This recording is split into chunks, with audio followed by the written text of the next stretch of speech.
Hello, everyone. Thank you for attending my presentation today. My name is Shuo Wang, and I'm really thanks for my professor Zoe encouraged me to pick up this challenging and interesting topic. You can imagine 3 languages in my head at the same time. And today my presentation is focused on exploring the culture and the linguistic interpretations of the Yoga-Sūtra. In my presentation today, I hope to cover 4 different main topics. First, I will start with a short overview, and I will talk about the impact of culture, background on translations and choices. And I'll focus mostly on my discussion. We'll exploring how the culture translation differently and affect the people understanding the sutras differently. And finally, I'll conclude by seeing similarities and difference between English and Chinese translations and what those culture differences may mean. And in my thesis, I aimed to adapt a comparative academic analysis of the English and Chinese translations of the Yoga-Sūtra. Because I come from China, speak Chinese, I grew up in the Chinese culture. I wanted to illuminate culture and linguistic nuances which play a significant role in their interpretations and acceptance. With these explorations, my mission is to uncover the impact of various translations on the present meanings of the Yoga Sutras and the way they're shaping the evolution of the yogic philosophy and practice. Through the investigation of the culture and linguistic aspect of the Yoga Sutra translations, this study intends to enrich academic discussion on yoga and provide better understanding of the importance in today's world. You can see on the left, they have original Yoga Sutra written in Sanskrit.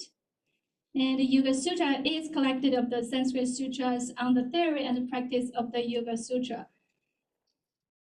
And there have the 196 aphorisms divided into the 4 parts: Samadhipada, Samanapada, Viptupada, and Kavaliyapada. Those texts serve as a guide for achieving deeper levels of self-realizations and spiritual consciousness. And now I want to share some histories how the Sanskrit into China. Sanskrit introduced to China occurred primarily through the spirited Buddhism, which began during the Han Dynasty, and Buddhist scriptures were translated into Chinese, bringing with them Sanskrit terms and concepts.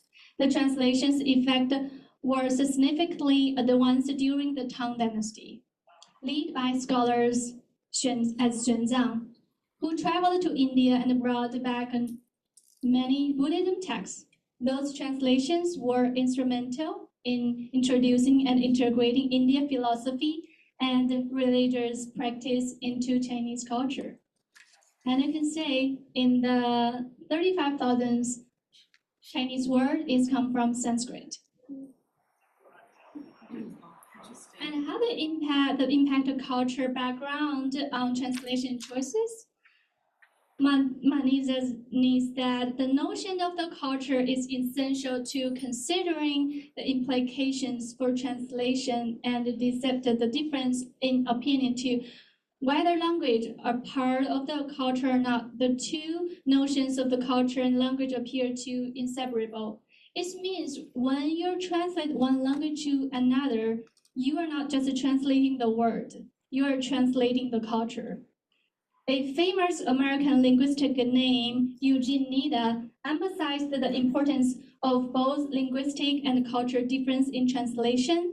Formal equivalence reproduce the form and content faithfully, while dynamic equivalence related to the receptor's own culture. The culture term in the translation studies focus on the interaction between the translations and culture. The culture studies has brought together scholars from different disciplines, but there is also conflict among different culture approach.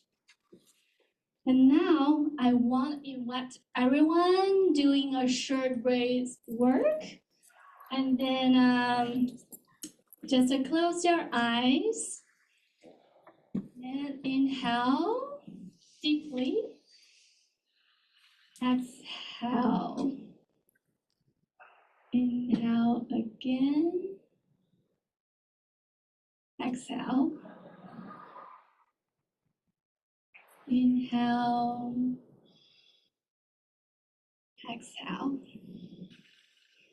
When you're ready, you can open your eyes and thinking where I come from and what's the culture you grow up in, and feeling the words, the image behind them, how's different, how the feelings you have from each word.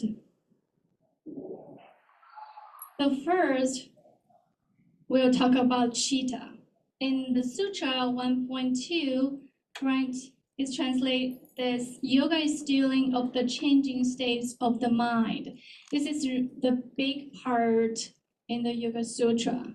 The cheetah is a big word. In the English, you can just feeling the image there. You don't even need to looking up, but just feeling the energy from the image, how they're translating differently between English and Chinese.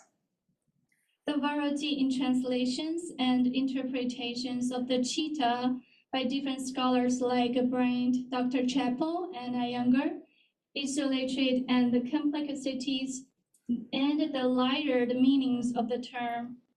And each translator adds nuances to the understanding of the cheetah, ranging from simple equivalent like mind to more elaborate defines that include elements of the reason, intelligence, consciousness, and other mental faculties such as manas, mind, buddhi, intellect, and ahamkara, ego. This diversity reflects the term-rich connotations and intercental rule in yogic practice. It's really interesting. I find a part of the commentary from the Brand book. And now we have a crystal. I just wanted the crystal connected to each of you and a feeling, just to have the feelings. And in the Western world love crystal.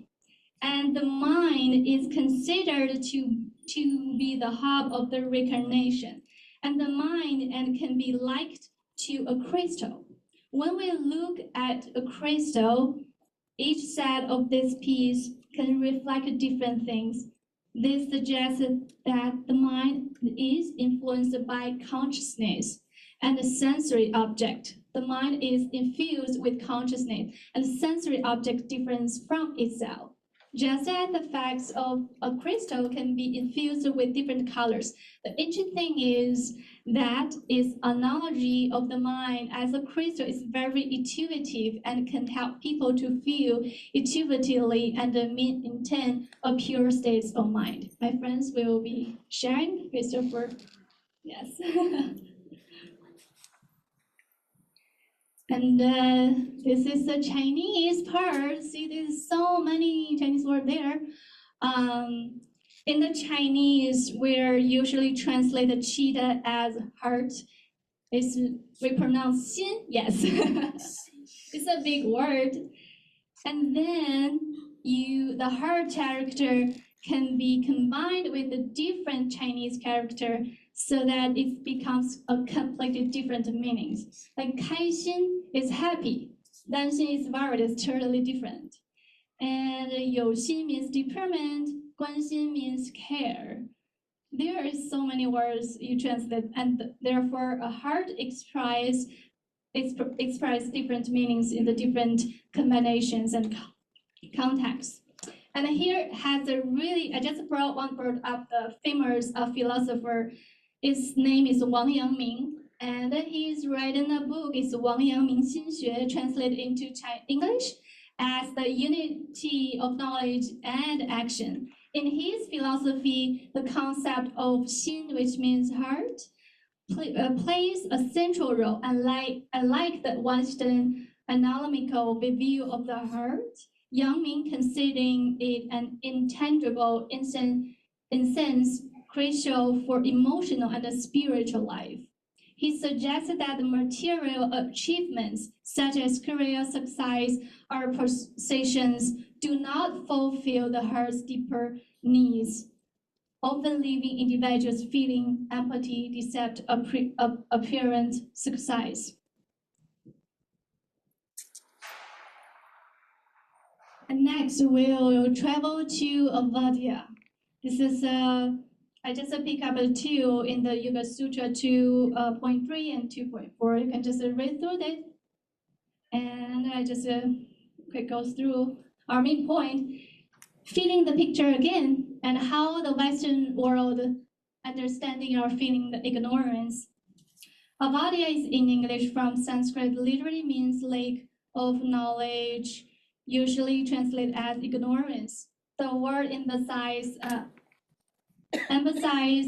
of the knowledge that is the lack of understanding of the nature of the thing. Avadia is usually discussed in a more direct and a rational way to explain psychological and spiritual bondage. The term, it is Western context, do not follow capture the original philosophical and spiritual depths into intent in Sanskrit.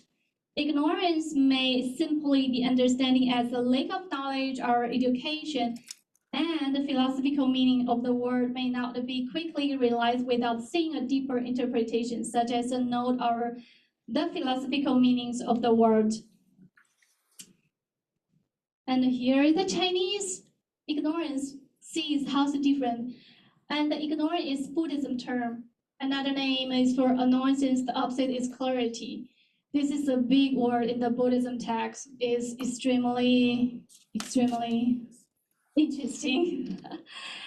And the Chinese ignorance, which is more versus meaning of the mind, is dark and ignorant, and often explained as ignorance of the truth of the suffering. I just want to remind the important concept in Buddhism called 12-dependent origination. In Sanskrit, it's called 12 ninadas. And the top word is ignorance. As we say on the pictures there, begin with avadia, ignorance, and end with old age and death, forming a circle that shows the process of the circle of life. This causal system explains that ignorance leads to action, action leads to knowledge, consciousness. Until old age and death, this process is repeated because of the continuous existence of ignorance. And now we will go to the karma. This is just a pickup from the 2.5 and 4.7. You can just see, okay? And in the Western normally, see, it's like this is a picture showing like how the Western world understands the karma. It's right, like it's really simple, right? It's just like good karma, you do the good things, and normally you translate like a action. And this is a Chinese, and when you look at the Ye Li in Chinese, we call it Ye Li.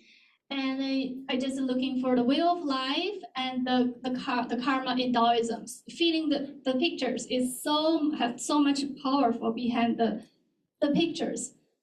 And these different scholars translate, we always call the Ye Li, but whether it's English and or Chinese, it's basically translated as action. But in Chinese, there is more emphasis on the concept of the cause and effect. In English, there is more emphasis on the individual and the individual destiny, and more emphasis on how behavior leads to the future quality of life. In a few cases, it's mysterious. And in Chinese, however, the emphasis is more a moral causality, moral behavior, self-conclusive, and the importance of the self-discipline, and is closely related to the Chinese Taoism and the Chinese philosophy. And now, thinking about how those three words connect between each other. Chitta and avadia. Chitta is a field of experiential activities, and avadia is a key influence of factors in those activities.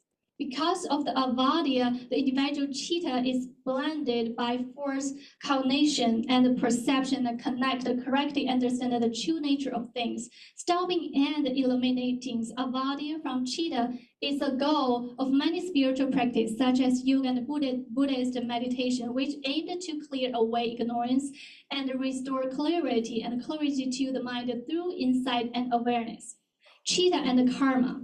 Chitta as a center of awareness and decision making is the platform that generates karma. A person's intentions and actions are formed in chitta, and those actions subsequently affect the state and development of the chitta. Improving our purifying chitta can lead better behavior choices, resulting in a positive karma and vice versa. Avadya and karma. Due to avadya, individuals are unable to see long-term consequence of their actions, which leads to the accumulation of the bad karma. This ignorance makes the individual repeat mistakes, trapped in a suffering and recognition, understand and illuminating avadya allows individuals to more clearly recognize the cause and the effect of the behavior, thus making more intelligent choices and accumulating good karma. In practical spiritual practice such as yoga and Buddhist meditation, the goal is often to improve karma and reach a state of liberation and enlightenment by observing and understanding the activities of chitta. Identified and removing avadya, this is practice emphasizes the importance of the self-awareness, self-corrections, and intellect behavior aimed at achieving true spiritual freedom and liberation through the inner transformation. And now I will talk about the similarities and the difference between English and Chinese translation. English tends to use multiple words to describe different aspects of the concept, reflecting Western philosophy, preference for classification and analysis. While Chinese tend to use a single word to reach philosophical depths to express complex concept reflecting Eastern philosophies emphasize on the wholeness and internal connection. English translations is influenced by Western philosophy and emphasizes individual logic and scientific analysis method. The Chinese translations is deeply influenced by Confucianism and Buddhism, and pays more attention to moral integrity and internal connection. And what those culture different may mean, translation Sanskrit texts, especially philosophical or religious texts into Chinese and into English and Chinese, manifest a deeper difference in the way the words are interpreted and used. And those differences can significantly affect understanding and application. Translating Sanskrit into English may be more consistent with Western philosophical text programs, which often emphasize individualism, external show problem, and a dualistic approach to distinguishing mind from the body. And in the Western society, where individual freedom and individual rights are highly valued, this alignment may lead a greater focus on individual liberation and interpretation of the individual spiritual journey, reflected Western quest for personal achievement and personal understanding, promoting a personal connection to the text. For the future study, I gradual approach to study the text, beginning with the key Sanskrit words, can prevent misinterpretations and provide a comprehensive understanding, aiding scholars and practitioners in applying to teaching more effectively towards achieving in spiritual liberation. And thank you, everyone.